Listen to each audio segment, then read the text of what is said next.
Hola, ¿qué tal? Mi nombre es Jorge Silvio Suárez Rojas, soy estudiante de la licenciatura en Seguridad Pública por la Universidad Digital del Estado de México. En esta ocasión voy a hacer una actividad relacionada con la materia de análisis económico del sistema de justicia penal. Comenzaré con el tema de la realidad del sistema de justicia penal. Anteriormente en nuestro país teníamos un sistema judicial o de justicia inquisitivo. Este sistema inquisitivo presentaba de alguna manera irregularidades, inconsistencias en las evaluaciones previas. eh, los policías ministeriales que ponían a puesta el Ministerio Público no acudían a las audiencias o no eran los que habían puesto al imputado. Los jueces no acudían a sus propias audiencias o mandaban a otras personas. Derivado de esta situación, el país adoptó entonces el sistema acusatorio, que esto fue a partir del 18 de junio del 2018 y dando una prórroga de 8 años para que todas las entidades federativas del país adoptaran este nuevo sistema.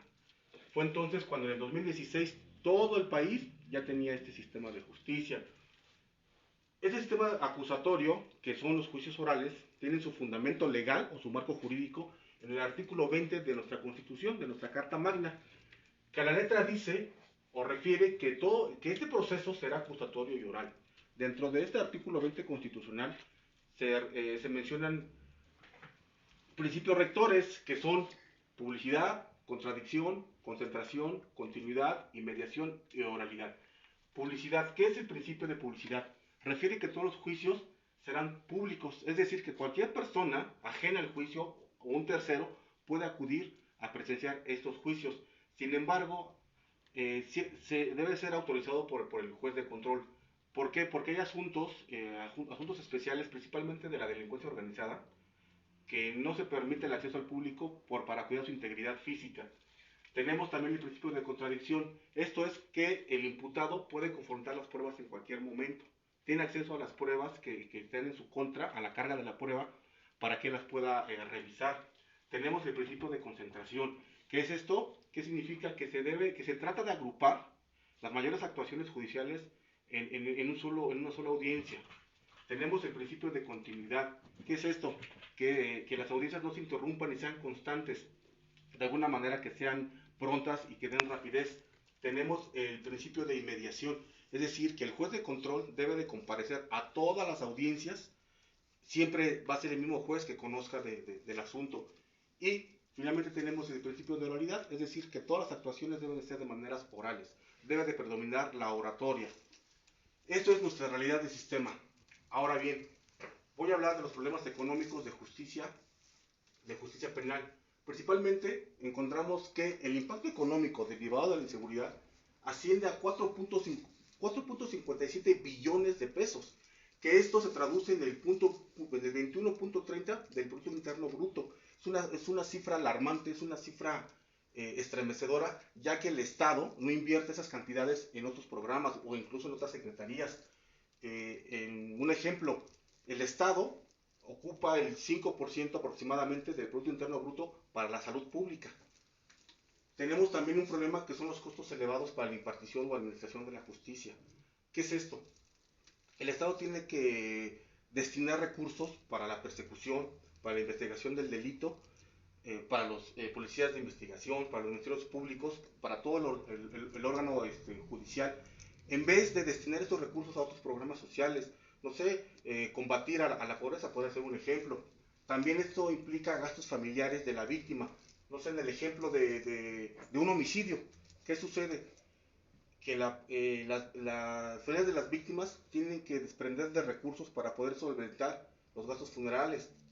Es un impacto económico. Asimismo, la persona víctima del homicidio deja de trabajar, evidentemente, entonces esto también impacta en la economía nacional. ¿Por qué? Porque la fuerza laboral se va disminuyendo.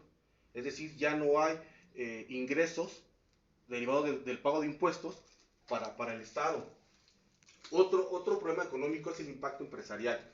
¿Qué pasa con las microempresas, pequeñas empresas, medianas empresas y grandes empresas? Estas empresas se ven vulneradas o se ven atacadas por la delincuencia, extorsiones, atracos, robos, al grado de que estas empresas tienen que cerrar sus operaciones temporal o de manera definitiva. Y esto impacta en lo laboral, esa fuerza laboral que ahora ya se encuentra sin empleo, entonces deriva a otros factores culturales que vamos a ver más adelante. También contamos con problemas económicos de manera individual. ¿Qué sucede cuando una persona es víctima de robo? Vamos a hablar del ejemplo de un teléfono celular. Esta persona, al no tener ya un teléfono celular, tiene que desembolsar de sus recursos para comprarse un nuevo aparato, un nuevo equipo, y que de alguna manera pues no tenemos nosotros una bolsa de reserva para esos delitos.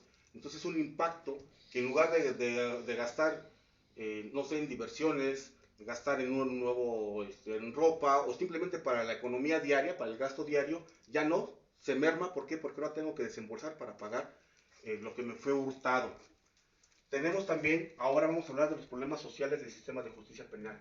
Encontramos varios problemas, que es la desigualdad, el desempleo, la pobreza, discriminación, la explotación infantil, explotación sexual infantil, la explotación de mujeres, la delincuencia y las adicciones. La desigualdad es la situación económica que se presenta a un trato desigual entre las personas.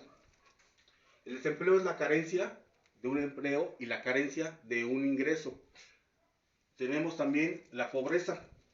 La pobreza es aquella situación que nos imposibilita en satisfacer necesidades físicas y psicológicas básicas o fundamentales en la persona. Contamos también con la discriminación, que es el trato diferente y perjudicial que se le da a las personas. La explotación infantil, ¿a qué se refiere? Son trabajos pesados, jornadas laborales altas, principalmente en el campo, que se explotan a los niños. Tenemos la explotación sexual infantil, pornografía infantil, abuso infantil. Hoy, bueno, está muy sabido, vemos en los medios de comunicación, que funcionarios de gobierno utilizan a niños para su satisfacción sexual. Tenemos la explotación de mujeres, uso doméstico, jornadas laborales altas. La delincuencia, ese factor social, se deriva de alguna manera de todos estos problemas sociales de antelación. Un ejemplo, contamos con el desempleo. El desempleo nos va a generar pobreza. La pobreza de alguna manera nos genera discriminación, y esto a su vez nos va a generar entonces alguna delincuencia o alguna adicción. ¿Qué sucede? El padre de familia que ya no tiene empleo, seguramente, y si no tiene una preparación académica o cultural fuerte, pues se va a hacer adicto al alcoholismo, a la drogadicción, y de ahí se va a derivar a la delincuencia. ¿Por qué? Porque va a tener que salir a robar para llevar el sustento a casa. Esos son los problemas sociales que de alguna manera van de la mano uno con otro para llegar al factor social, al problema social de la delincuencia. Voy a hablar de los problemas culturales del sistema de justicia penal. Principalmente tenemos las tradiciones. ¿Qué pasa en nuestro país? Nuestro país es un país lleno de tradiciones derivada de nuestra idiosincrasia. En el sur del país se da mucho en las hijas, que se dan ya en intercambio por ganados, por aves, por animales, o incluso también se da ya en matrimonio. Finalmente eso se traduce en trata de personas. Pero para esas tradiciones, para esos pueblos indígenas, es normal de alguna manera cuando se está haciendo una violación a los derechos humanos de las víctimas, en este caso de las mujeres, de las hijas. Tenemos también otro problema cultural, las creencias religiosas.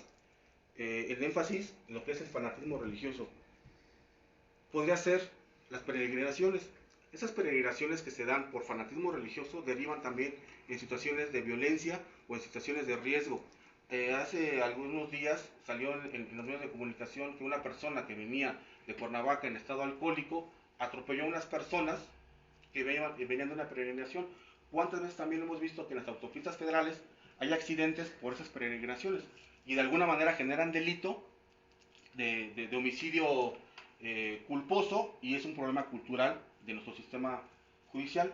Otro problema son los estilos de vida o los usos y costumbres de las etnias. ¿Qué pasa? Todavía en algunos países, en algunos estados todavía se practica la poligamia. Es decir, que el padre de familia tiene 4 o 5 esposas y no pasa nada, son sus usos y sus costumbres, que finalmente pues también es una situación que provoca la bigamia. Esos son nuestros problemas culturales. Por último voy a hablar del comercio exterior. El concepto o su definición es el intercambio de bienes, productos y servicios entre países o regiones económicas.